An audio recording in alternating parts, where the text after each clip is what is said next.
Elik banget. Iya. Kaya beruk ketulup em. Gilang. Ya. Kok beruk to, Pak? Apa? Kethek.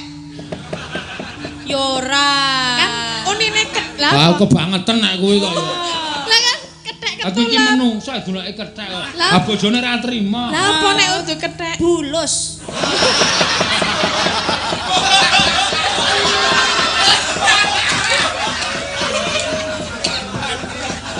Oh, jen kayak bulus kok kuwi.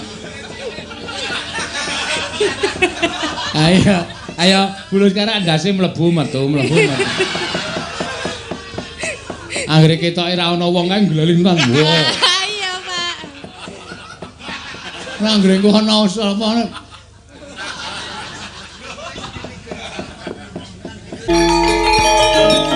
No dikon men sehat sik. Mau sambat muni kesel ya. Aku aja kon nganu ya, aja kon liwung ya kesel tenan sikilku. Mbok mau sikile rasa digawa aku ya. Kon lesat ta. Iya. Ya. Ya.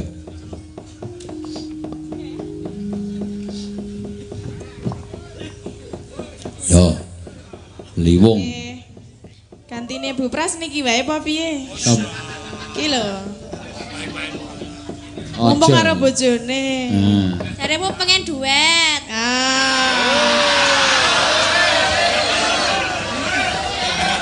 Stora duet. Tapi pengen karo Ayu karo sapa? Mau pas Mbak Eka pengen duet, mbasan aku ning kene ra gelem. Piye?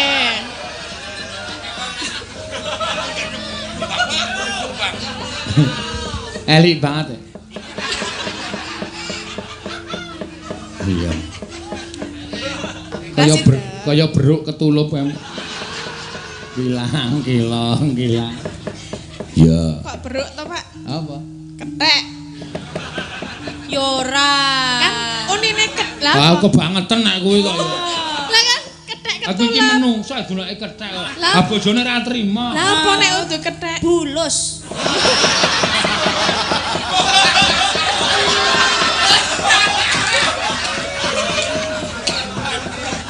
Oh, jen kayak bulus kok kuwi.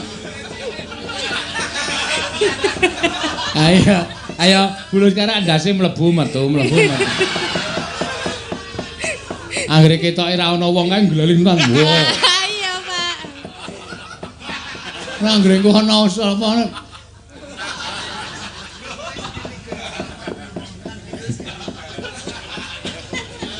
Ya mangga, liwung dadas. Ayo. Langsung. Iya. Nggih.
Protes ya iki. Wis sajake pengen joget kok kene. Kowe gatelen to? Mbak ayo joget. Ora mau nek Mbak Ika.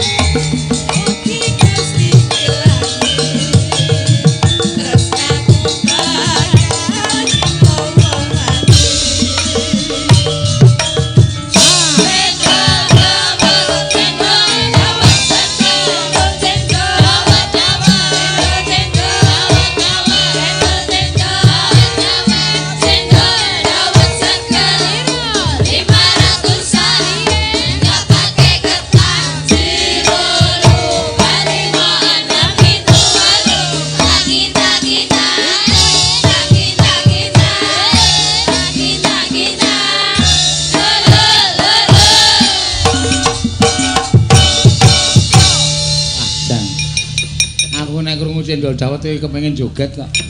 Iya. Emang mriki joget, Pak? Mah. Lah pripun? Mah ora, cendole semono mah. Kowe cendol? Hah? Cendol. Oh, kono dawete. Lah iki nganone. Ana cendole semono le madahe nganggo apa wis? Iya. Ya nganggo apa? Nggo ember. Ya, maka. Ya. Dadi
joget ki.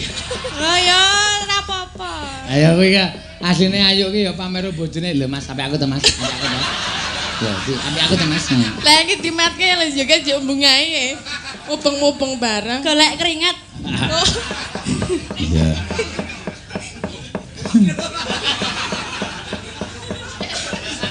Mati kutu tenan semengi. Yo mangga.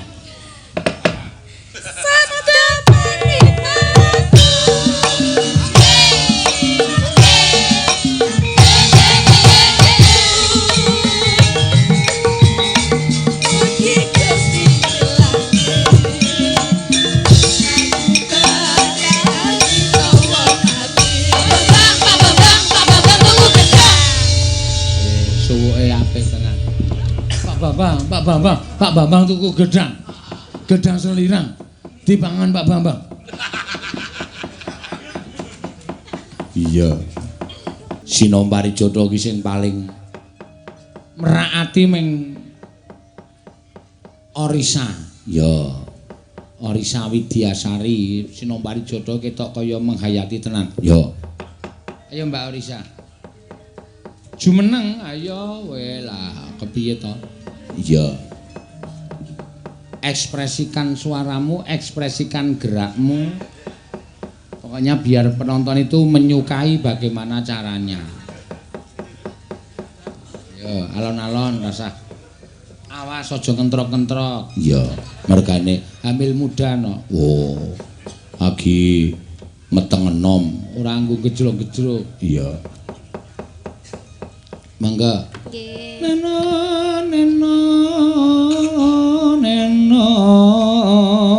Ya. Wah. Sinombari Jodho kok linembang ngadeg. Ora apa-apa, ora apa-apa. Iya.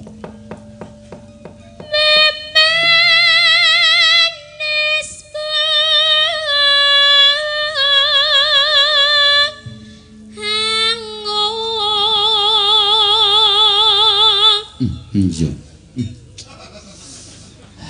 Suara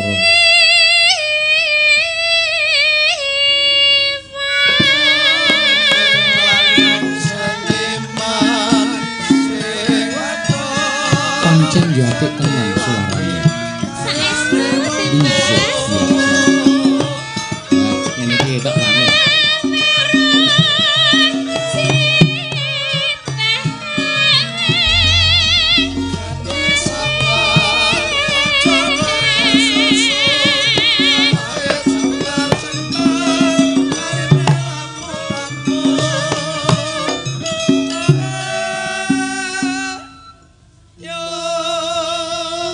Sapa wonge sing ora keperanan yen tok kagungan garwa mongko sulistya ing warna gek suaramu ngedapi-dapi temen sapa sing ora runtuh jejantunge Saestu Kang Mas. Iya Diajeng. Coba tutukno. Pun Kakang tak midhangetake kanthi tetela. Injih Kang Mas. Iya. Kowe ngopo? Arep tak nggo gandrung karo Orisa. Nah, kono. Dodol wedang sik kono kono.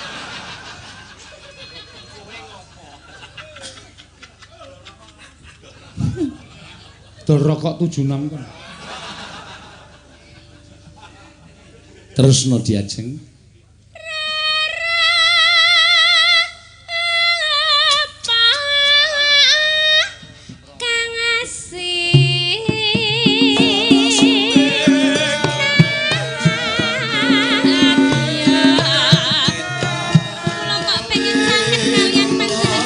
Kene Cahayu kene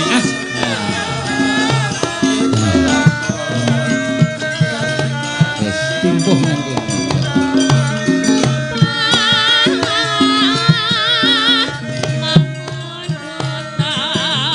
Ningon-ningonku kan. Nggih, kok leletek ngoten nggih? Terusno.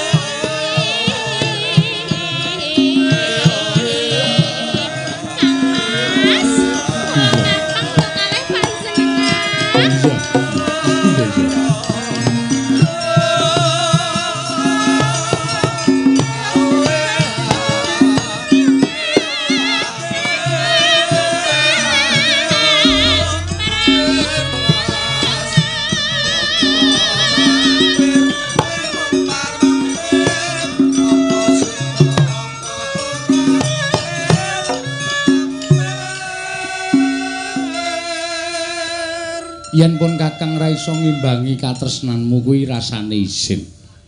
Rungokno suaraku. Injih Kang Mas. Aja nyuwara sikik rungokno suaraku. Nggih. Kok ngoten to? Ki nek ora tak tokke saiki, mengko aku pas nembang ndak metu. Lumampah tanpa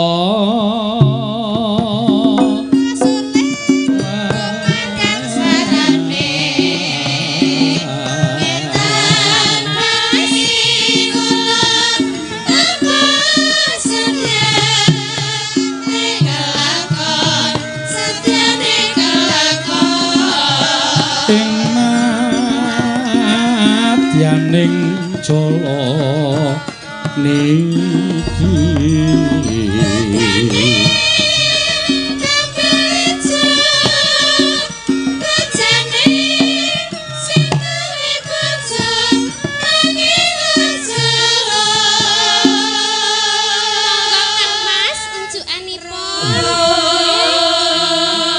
dimimikke Diang Mas.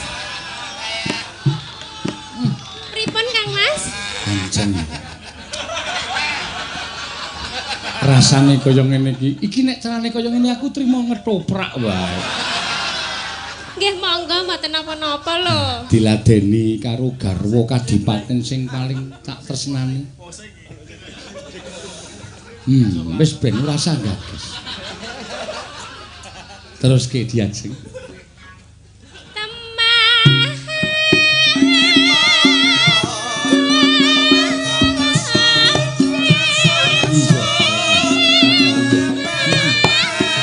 Aduh. Iya.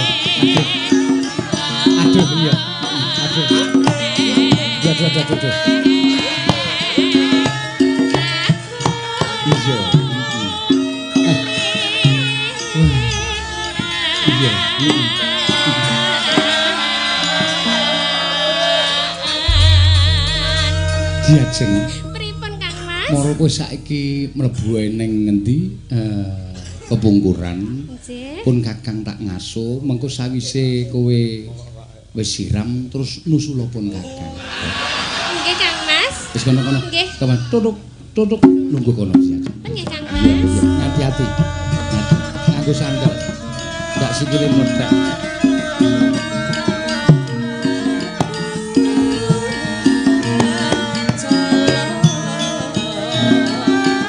Tutuk tuk.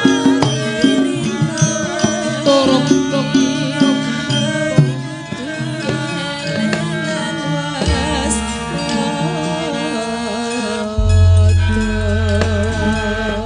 Apik to, Mak. Apik ning kok bare wayangan marai apik. Iya. Sebabe do difoto. Ora apa-apa jeneng pementasane pancen ya kaya ngono kuwi. Ayo. Ayo risake pinter ngetoprak. Aku ya baut. Oh. Ayo wis padha karo tumbuh entuk tutup to ya. Heeh. Los ngetoprak iki pancen ya apik tenan. Inji Kang Mas ngono kuwi ya. Ya. Maneka warna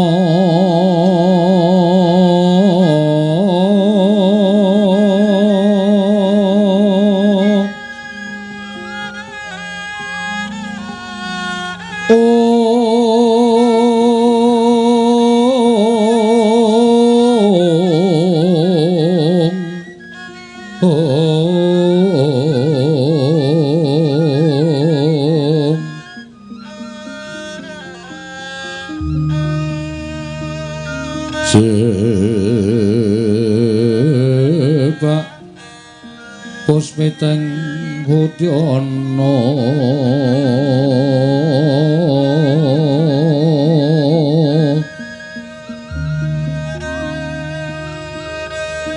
miang panjra sarwa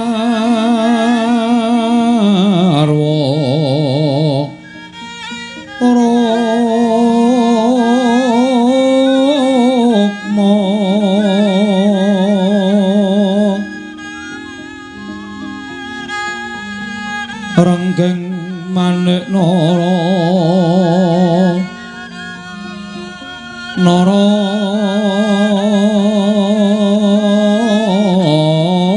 wata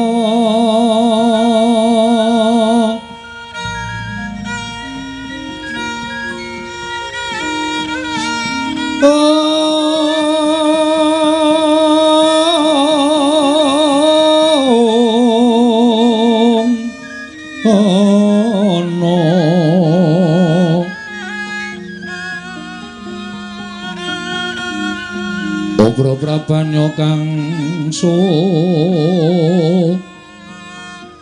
merat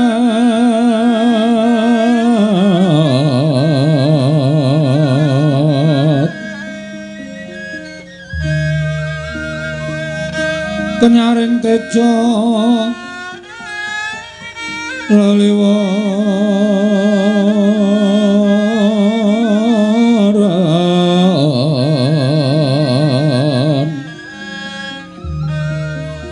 lir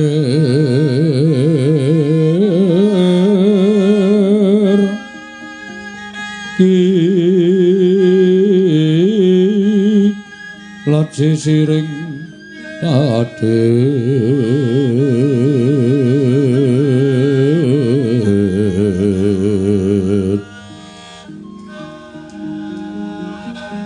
wimbo kekanda amrek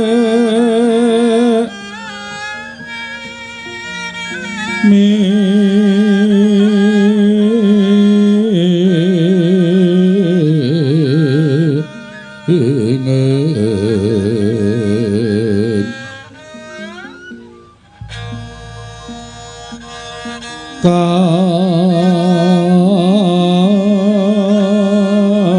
katiuping maruta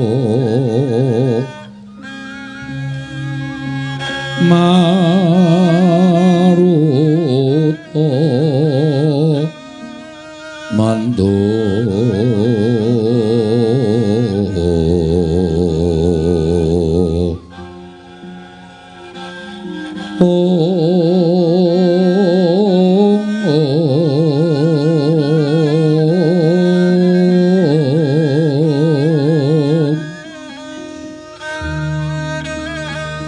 saparan mangambar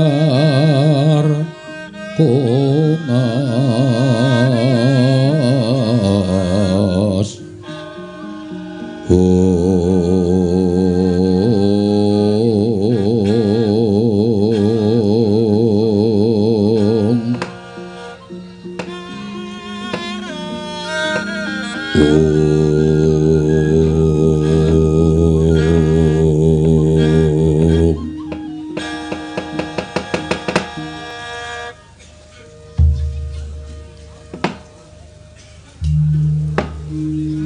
Sukmono mangadil luwih ana sasmintaning sun jagat wasisaning Upadara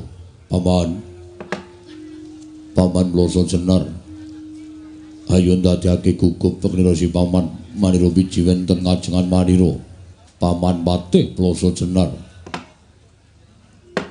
kawula non nggih anak Prabu sakalangkung gorawalan panampinipun ing abdi kepatihan dupi kula tampi timbalanipun Paduka anak Prabu Ngastina. Wonten ing Jawi sanget kuwatos sing manah Pindaran Salamba pinanjering alun-alun katemping samirana. Kumite racaruk maras nanging saremonten ngarsa Paduka tebih saking raos kemarasan nggir. Wanter sabda pangandika Paduka anak Prabu Ngastina. Kawula nuninggih. Paman Loso Jenar kadiparan hangger si paman ingsun percaya minangka dadi badal wakil ingsun Maranata tata rakiting negari Ngastina maradiyake matur marang manira samendhang aja ngandhut ing karempit paman Loso Jenar nyawa-nyawa jimat kula nggir sesemban kula anak Prabu Duryudana menawi Paduka ndang bab tata rakiting mraja sadaya mboten badhe anguci wani para kawula sami sayek saka kapiyakar luhuring nusa bangsa tuwin negari Ngastina medhaipun para abdi Prajurit boten kendhat anginipun sami gegladen ulah kridaning aprang sawanci-wanci praja Paduka boten badhe anggepok kunca Paduka anak Prabu ingkang bapa ing kepatihan remuk kasawurna putung sumangga kabandhem nonggir kawula non paman Loso Jenar nggih ndadosaken bombong raos sing manahipun ingkang putra Ngastina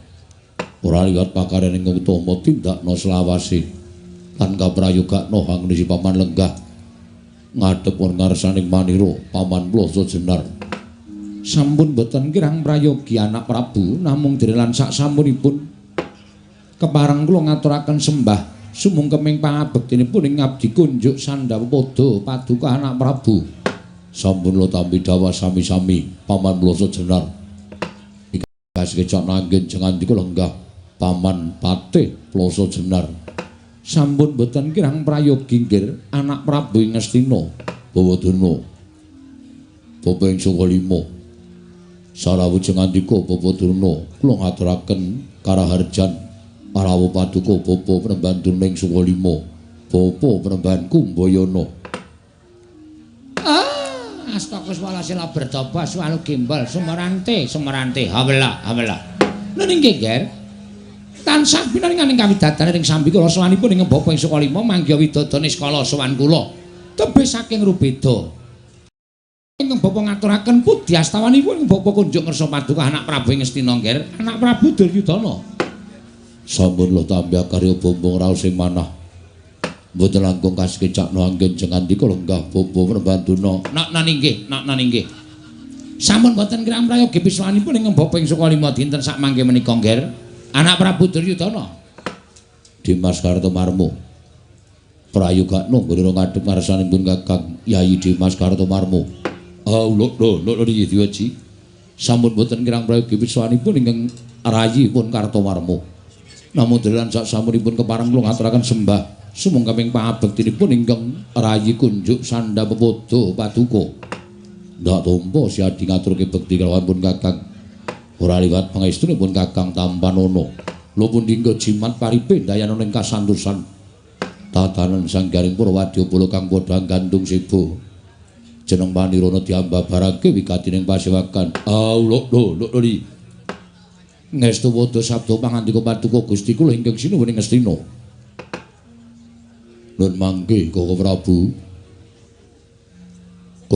Baladewa Sawetawis lenggah wonten ing Datulya Projing Ngastina Koko Prabu ingkang rayi ngaturaken pasegahan panakrami kunjuk sandhap pada paduka Kanjeng Koko Prabu Baladewa sembahan kula Koko Prabu Baladewa pengayoman kula ing Mandura Koko Prabu jagat wasisaning Bathara Wayah Bathara jagat Pathik Indra Jaladewaku Yayi sakalangkung katedha kalingga murda silipala martanipun Yayi Prabu ingkang rumentah dhumateng Raka para ing Mandura sampun kula tambah karya bombong raos sing manah namung kepareng ingkang Raka ngaturaken pudi astawanipun ingkang Raka kunjuk ngersa paduka Yayi Prabu Ngastina Yayi Prabu Duryudana kula tambah karya bombong raos sing manah mboten langkung kasekecakna anggen jengandika lenggah Koko Prabu Baladewa awula nuwun Yayi sampun boten kirang prayogi piswanipun ingkang Raka ing Mandura dinten sak mangke menika Yayi Prabu Duryudana namung semantena Koko Prabu sewu-sewu kalapatanipun ingkang rayi tadah wadana dene dinten sak mangke kula wantun hambayongi dhateng rawuh jengandika Kanjeng Koko Prabu Baladewa Koko Prabu badhe wonten atur ingkang kula aturaken dhateng ngarsa paduka Kanjeng Koko Prabu namung boten lega raos sing manahipun ingkang rayi Ngastina pun Duryudana menawi dereng wonten wiyosing pangandika paduka kepareng anglubirna sih samudra pangaksami dhateng ingkang rayi anggen kula wantun hambayongi rawuh paduka Kanjeng Koko Prabu Baladewa sesembahan kula Koko Prabu Balarama pengayoman kula jagat wasisaning Bathara Wayah Bathara jagat Yayi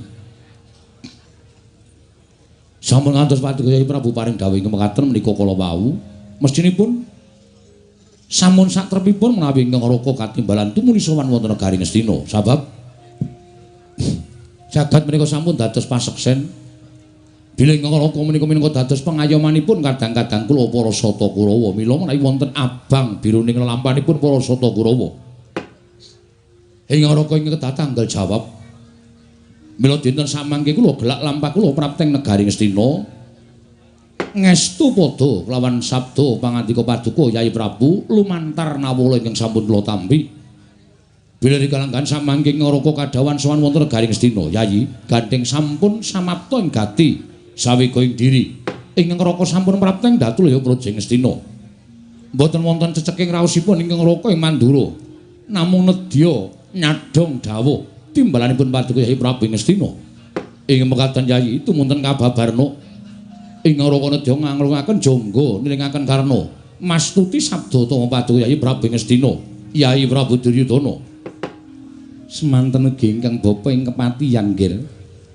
semunipun radi kaget manah kula teka paduka ngawontenaken masewakan ingkang beneh kalan adat ingkang sampun mugi wonten suka liraning penggalih paduka anak Prabu kepareng Ambabarana dhateng ing bapa ing kepatihan menika wonten paridamel menapa tuwin badhe wonten dawuh saking paduka anak Prabu ingkang kados pundi kula nedya midhangetaken ingkang tetela sabda pangandika paduka anak Prabu Ngastina senajan ingkang bapa ing Sukalima semanten ugi nggih teka paduka ngawontenaken pasewakan ingkang beneh lan adat ingkang sampun andadosaken kejot raos sing manahipun ingkang bapa ing Sukalima menawi kepareng kawedharing kathah tumunten kababarna nanging menawi wadi tumraping para kadang sentana para punggawa lan para nayaka monggo kula dherekaken manjing salebeting kedaton pepanggihan catur netra lan ingkang bapa ing Sukalima kula nedya midhangetaken sabda pangandika paduka anak Prabu Duryudana menapa dene paduka ngawontenaken pasewakan ingkang beneh adat ingkang sampun menika nggih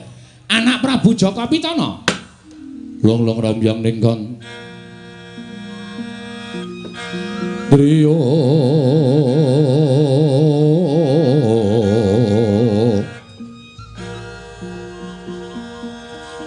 Lirewang Candra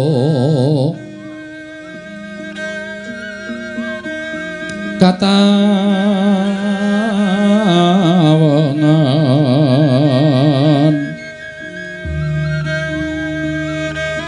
sumo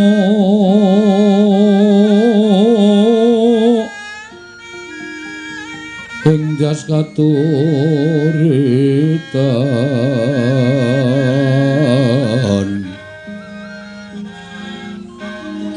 limut kapiataning Ojit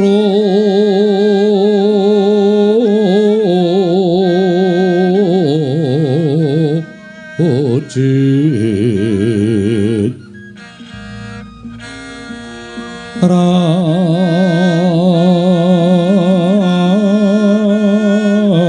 Remengdri Yama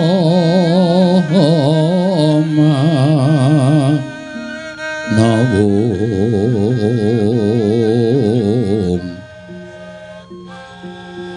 Kakowongeng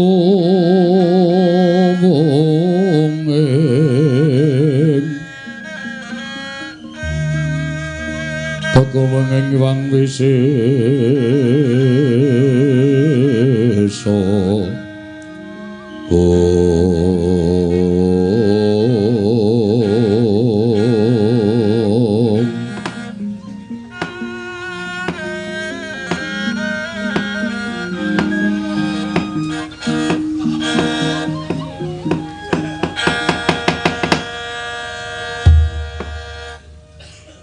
Koko Prabu, wonten dawuh Yai.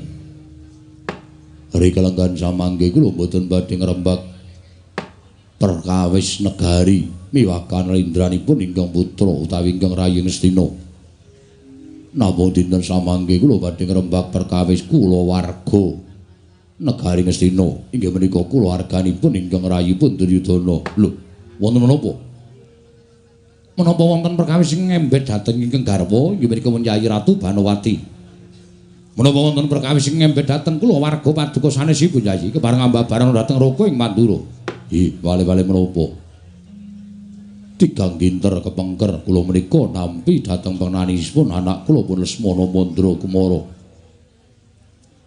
Anak kula Lesmana Mandra Kumara gandrung-gandrung kapirangu kalian satunggiling wanita lokasan nangis wonten pepangkonipun ingkang Rayi pun Duryudana. Piyambakipun mutah kepengin dipun dhaupaken kalian satunggiling wanita menika kala wau.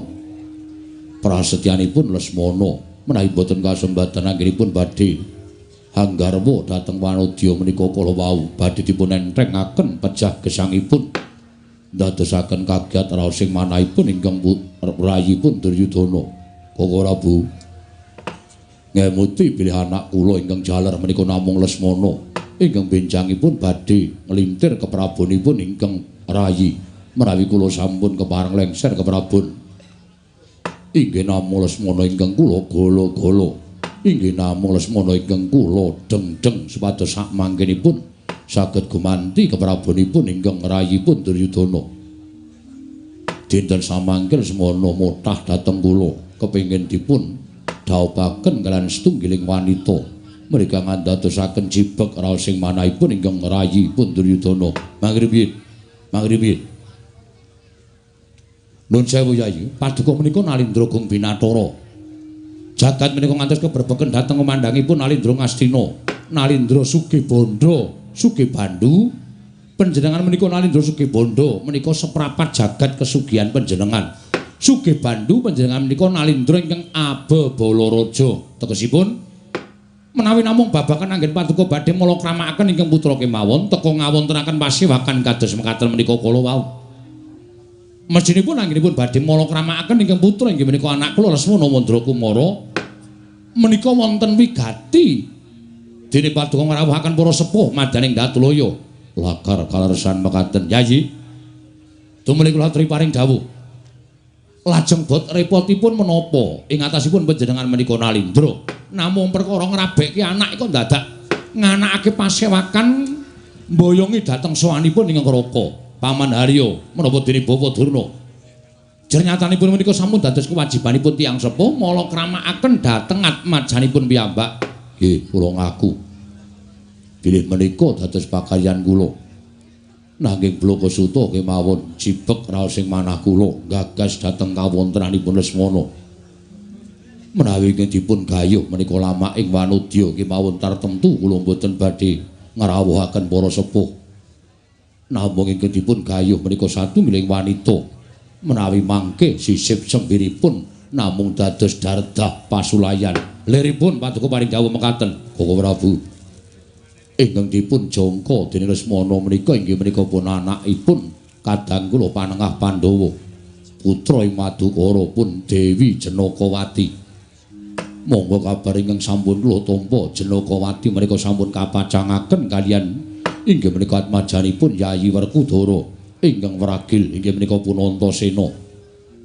Menawi ngantos Lesmana menika mangke rusak ajak-ajak dosa ngupaya kanca ing atasipun ngarah wanita kemawon teka sampun ingkang sampun pepacangan menapa boten badhe saru dinulu menapa boten badhe ngembet dhateng wirangipun tiyang sepuh menika Prabu ingkang dadosaken sabab dene kula nglawuhaken para sepuh wonten ing madyaning Datulaya negaring Astina dinten sak mangke menika Prabu Baladewa jagat Dewa Bathara jagat Pangestu Weladal. Laras pangandika Paduka Yai Prabu menika sanes bab ingkang gampil. Nanging prayoginipun dipun rembak.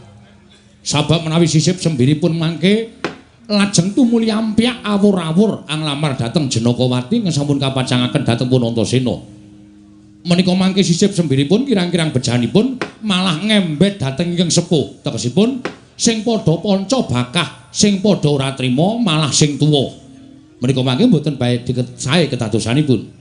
Kasinggihan mekaten Paman Haryo wonten dawuh miturut pemanggihipun paman kados pundi nuwun sewu nggih mboten nama kula menika badhe nglincipi carang ingkang sampun papak mboten namung tumrap kula Jenakawati menika leres sampun dipun pacangaken kalian pun Antasena ning tembung dipun pacangaken menika rak dereng resmi tegesipun dereng dipun sekseni dening sinten kemawon langkung-langkung dereng dipun adepaken wonten ing pranata agami.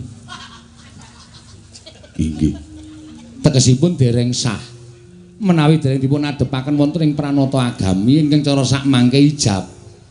Menika tegesipun Jenakawati menika tasih sah dipun gayuh sinten kemawon. Menawi cara kula kados mekaten menika.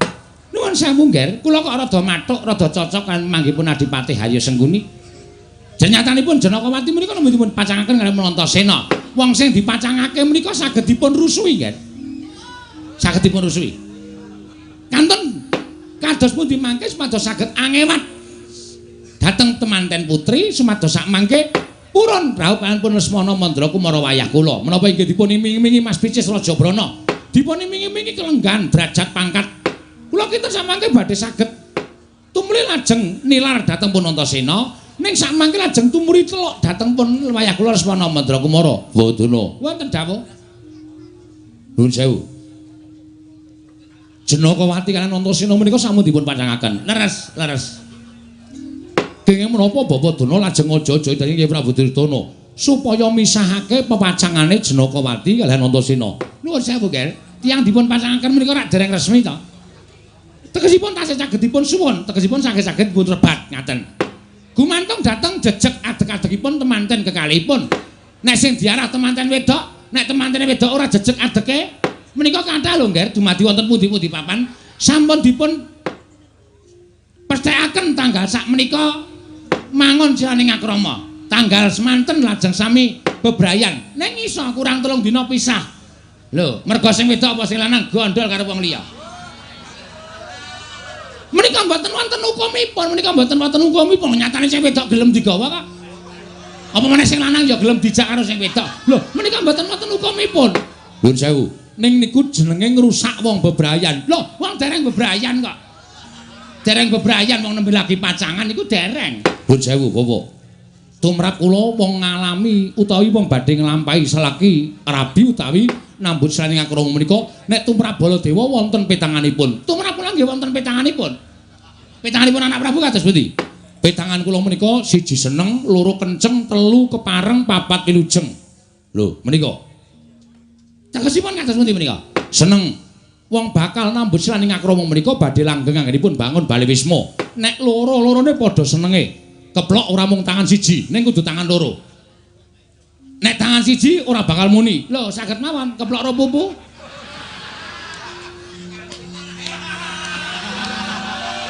Ngaten menika saged muni. Mangriyen ampun dicendulani riyen. Nggih. Terus kaping kalih kenceng. Lho kudu menika, kudu kenceng. Nek ora kenceng lha ora rabi. Ingkang kenceng menika manahipun. Manahipun nggih. Manahipun kudu kenceng, sebaya mukti, sebaya mati. Yen enteng padha dicangking, yen abot padha dipikul. Merga wong nglakoni salaki rabi menika padha-padha nggone ngembat urip bebarengan. Mula dijenengi garwa. Rong pribadi ingkang wis dadi sak badan menika tegesipun garwa. Nggih. Lajeng kepareng menika tiyang sepuhipun temanten kakung lan temanten putu sampun kepareng. Mergi tiyang nglampahi salaki rabi menika mboten kok njodokaken awakipun piyambak, ning ya njodokaken wong tuwa, njodokake mitra kawruh tangga teparu lan sak sedulur. Menika wong nglakoni salaki rabi. Sing nomor 4 wilujeng, ora ketang sarwa ringkes diwilujengi. Manut tata cara adat budayane dhewe-dhewe. Menika tumrap kula. Menawi tumrap kula ngaten menika. Menawi tumrap Bawadurna etanganipun kados pundi? Wonten, Ger. Namanipun Pancasuda. Pancasuda, inggih. Pancasuda menika etanganipun dinten kelairanipun temanten kakung, lajeng dipun jumlah kaliyan dinten kelairanipun temanten putri, dipun suda 5. Mangene dipun suda 5 menika tasih turah setunggal, siji. Menika tegesipun pegat pati. Lho, pegat pati menika terus pundi? Temanten lanang wedok menika mboten cocok nambus ning akrama merga bakal pegat pati tegese bakal dadi duda utawa randha. Urung tutuk le padha mbangun Palewisma, salah siji wis tekaning pati. Niku nek tiba siji, nggih. Nek digunggung sisa loro niku jodoh. Ngaten, loro niku jodoh. Loro niku jodoh apik nggone mangun Palewisma. Ning perkara rejeki ora iso ditemtokke merga mung kali jodoh tok. Nek diturah telu niku wahyu, ya jodoh, ya rejeki, ya uripe. Bebasan menggok ya ngemplok obah mamah. Niku telu. Nek papat turah papat niku tegese pegat. Nek ora pegat wonge pegat rezekine. Ketoke ora rumah tanggane tentrem ning rezeki ora tau ana. Banyu mili nretek-nretek rono-rono nyilah-nyilih. Niku tiba papat. Oh ngaten. Nggih, dados nuwun sewu Ger, kula menika ngertos wetonipun Janakawati menika kula ngertos. Lajeng kula ya ngerti wetonipun Antasena menika kula ngerti. Wong loro niku nuwun sewu, Janaka mboten metung, Werkudara ora metung. Ning saking saka 5 kula niku jane wis ngitung. Bocah iki ku nek nganti kelakon rabi ora bakal langgeng nggone mangun Palewisma. Merga etanganipun temanten kalih mriku turah setunggal utawa siji tegese pegat pati. Nek dilakoni terus bakal mati dhisik sing lanang apa mati dhisik sing wedok. Tegese Antasena bakal dadi duda, Janakawati bakal dadi randha. Anek Lesmana menika trimah ngarah randha wae ngenteni dela ora apa-apa. Mila ingkang saking menika, Ger, samangke ngaten kemawon. Janaka dipun tembung kanthi sae-sae. Lajeng mangke Lesmana Mandrakarama dipun aturaken kaliyan pun Janaka supaya dipun dapaken pun Janakawati. Nuwun sewu, Bapak. Menawi ngantos kadenangan para Pandhawa langkung-langkung kadang-kadang kadang kula Yai Bratasena inggih Werkudara Jodipati menika mangke kriwikan dadi grojokan geguyon dadi tangisan. Nuwun sewu, Werkudara niku sapa? Werkudara niku murid kula. Murid kula sing paling tuwajo niku Werkudara. Werkudara Antasena golekne wong wedok liya ya. Iki Janakawati arep dipek Lesmana. Werkudara tentu sago, mboten badhe wonten badal dawuhipun Begawan Durna. Semaur iya iko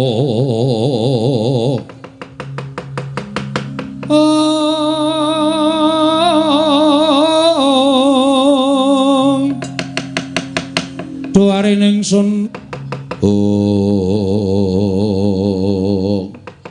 Bapak Prabu Baladewa kados pundi Yayi menawi ngendikanipun Begawan Durna menika kula wawleres mboten namung bapa penemban Durna ingkang sagah nglamaraken pun Lesmana Mandrakumara nanging klebat ing Raka Mandura ugi sagah nglamaraken anak kula Lesmana Mandrakumara.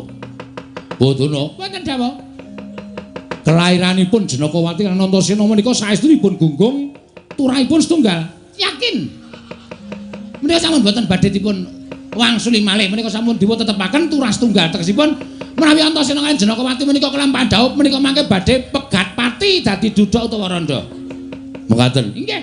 Dados menawi panjenengan menika nggagalaken Janakawati anggipun dawuh Antasena menika ateges panjenengan menika ngeman putranipun Janaka ngeman karo anake Werkudara. Panjenengan netepi minangka dadi wong tuwa. Oh ngaten. Nggih. Niku saestu. Lho, napa kula tau gegara to, Nger? Kula niku pendhita ora nate gala. Paman Haryo. Wonten dawuh. Menawi dina ngaten bawa dina paring dawuh mekaten tegesipun kula ya melu urun-urun nyelametake anake Werkudara menawa dhewe anake Janaka. Lah rak ngaten. Paman Plasa Jenar wonten dawuh nggih. Timbalono anak kula Lesmana Mandra Kumara supados sowan ngabiyantara kula non madal pasilan sing ati-ati aja kaya bocah cilik Paman Plasa Jenar.